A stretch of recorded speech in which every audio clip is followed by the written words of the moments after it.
It is time for our Sunrise Smart Start. Standardized testing beginning this week for students in grades 3 through 8 in New York for the first time since before the pandemic. Those tests taking place despite calls from the state to waive them again this year. Eric Cost joining us live outside Henry Hudson School 28 with more on what these tests look like and what school officials are saying. Good morning, Eric.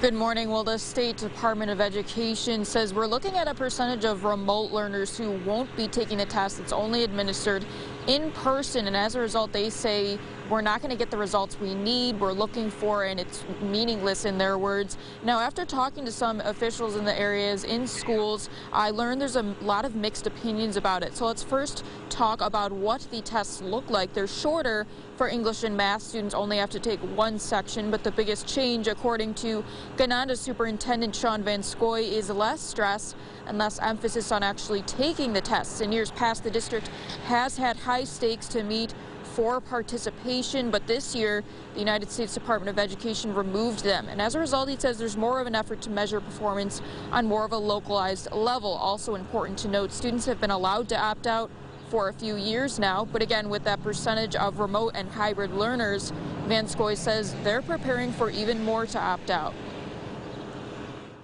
And we're not going to take the measures we took in the past to address that.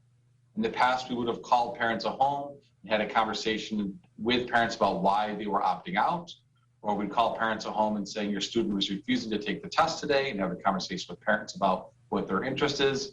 We have notified parents that we're not going to engage in that process. Now, I spoke to a special education teacher in the Rochester City School District who, on the other hand, wanted these tests to be waived. She said it doesn't make sense if we're losing a percentage of students in remote learning. Those are the students she said we need to gauge the most.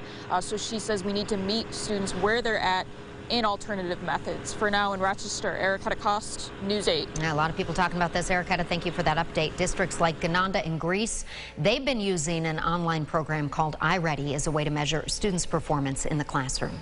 Webster police investigating a fatal motorcycle crash. It happened at the intersection of 5 Mile Line Road and Clem Road yesterday around 6 in the evening. Police tell us a car turned left on Clem in front of a motorcycle. The rider of that motorcycle, a 62-year-old man, was taken to the hospital and later died. The passenger in the car was hospitalized with what police say are non-life-threatening injuries. The driver in that car was not hurt. Happening today, State Police, along with Greece Police, providing an update on the Kirk Ashton trial, the Northwood Elementary School principal charged with sexually abusing multiple children. Ashton is expected to appear in court for a preliminary hearing today. We're told the case will also be presented before a grand jury. Ashton is charged with multiple counts of endangering the welfare of a child, sex abuse, and course of sexual conduct. Well, New York State announcing museums and zoos will be able to operate at 50% capacity beginning next Monday. Museums have been at 25% since last June. The president and CEO of the Strong National Museum of Play says the museum has had to turn people away because of those regulations, and he's looking forward to this change. We've run into capacity restrictions where on some busy weekend days we've had to turn people away and tell them we were at capacity, and then we couldn't let additional people in until people left. And so not having to be as tight with that, not having to monitor it as closely and let more people come and enjoy what we offer here is extremely important to us. Well, next Monday, movie theaters will also be allowed to increase capacity up to 33% starting May 19th. Large indoor arenas will be allowed to increase capacity up to 25%. Time now is 6:50. It's 39 degrees now. Temperature's going down.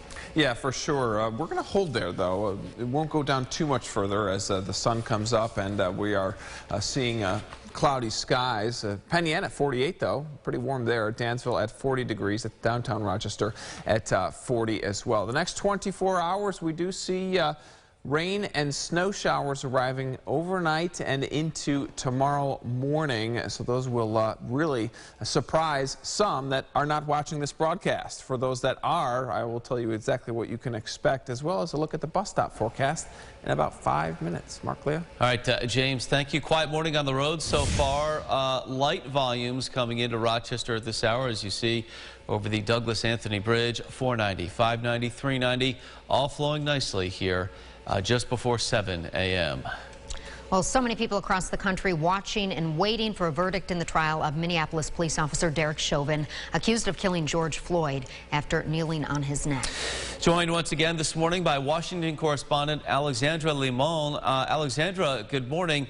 Is the White House taking any steps to prepare for possible unrest in the wake of a potential verdict in this case?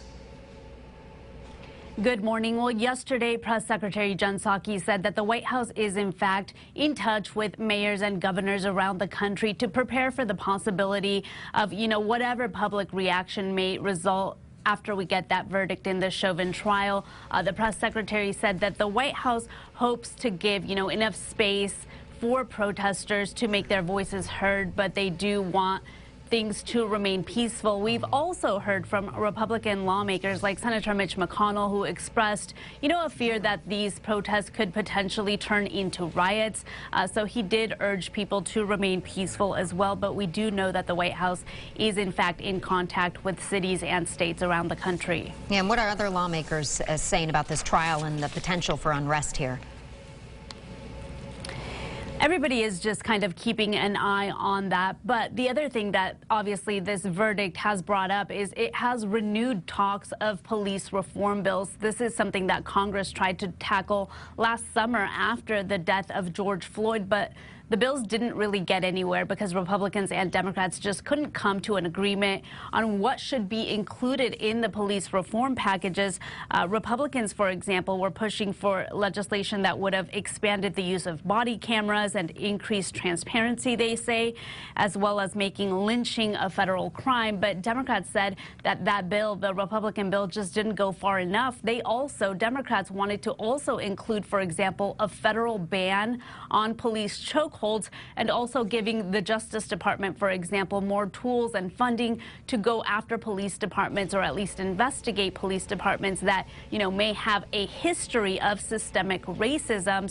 So far, the two sides haven't come to an agreement, but we have heard that this week it appears there are renewed conversations and negotiations to see whether the bill that the House, Democrats in the House passed last month, may have any path forward in the U.S. Senate. All right, Alexandra, thank you so much. Obviously, a case we'll continue to follow very closely. Miles away in Brooklyn Center, the funeral for 20-year-old Daunte Wright is scheduled for Thursday. Wright was shot by police during a traffic stop last week. Let's stay in Minnesota now. Former Vice President Walter Mondale, a liberal icon who lost the lopsided 1984 presidential race to Ronald Reagan, has died. Mondale was the vice president under Jimmy Carter from 77 to 81. In 84, he made history during his run by choosing the first female running mate on a major party ticket, Geraldine Ferraro. Walter Mondale was 93. He's got to connect. Time now for the GRE Morning Business Report. On this Tuesday, American Airlines will be extending its nonstop seasonal service from the Frederick Douglass Greater Rochester International Airport to Miami, Florida. The additional flights will be available June 5th to August 14th. The service will return in the winter as well from mid-November to April for all of the snowbirds here in our area. Well, families eligible for the child tax credit are on track to get their checks this summer. Last month, the head of the agency warning lawmakers that the checks may face delays as the IRS works on the current tax filing season. The tax credit is part of President Biden's coronavirus relief plan, aiming to boost children out of poverty. All right, here's what some folks might be talking about at the water cooler this morning. Did you see it here on WROC last night? Anderson Cooper's turn hosting Jeopardy for the next couple of weeks. The CNN anchor and contributor to 60 Minutes as well, taking the podium from Green Bay Packer quarterback Aaron Rodgers. And next up, by the way, will be CBS correspondent Bill Whitaker. So the guest hosting continues on Jeopardy. Yeah, always fun to watch that. You know, it's not so fun to see is more snow in the forecast. What month is this? April? It's April. Yes, I know. It is a little confusing, right? Normally we see 3-4 inches every April, but it usually just comes in kind of little small bits and pieces. Doesn't come like what we have tomorrow, but good thing to know. We don't have to worry about it at the bus stop as temperatures stay in the 40s, mostly cloudy. Will remain cool, so it'll be a little chilly this afternoon, definitely compared to yesterday. Yesterday we got to 63. Today my high only about 47, 48. So we're definitely going to remain on the cooler side, but more on that snow heavy at times. Of course, it could be a tough commute in the morning.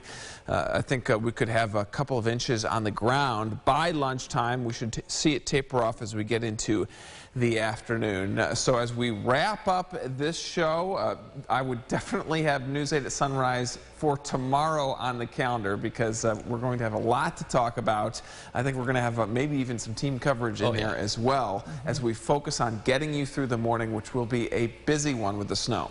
Yeah, have the winter gear ready once again. Yep. Yes. All right, thank you so much. Thank you for watching News 8 at Sunrise. Our next update coming up in 30 minutes. CBS This Morning begins.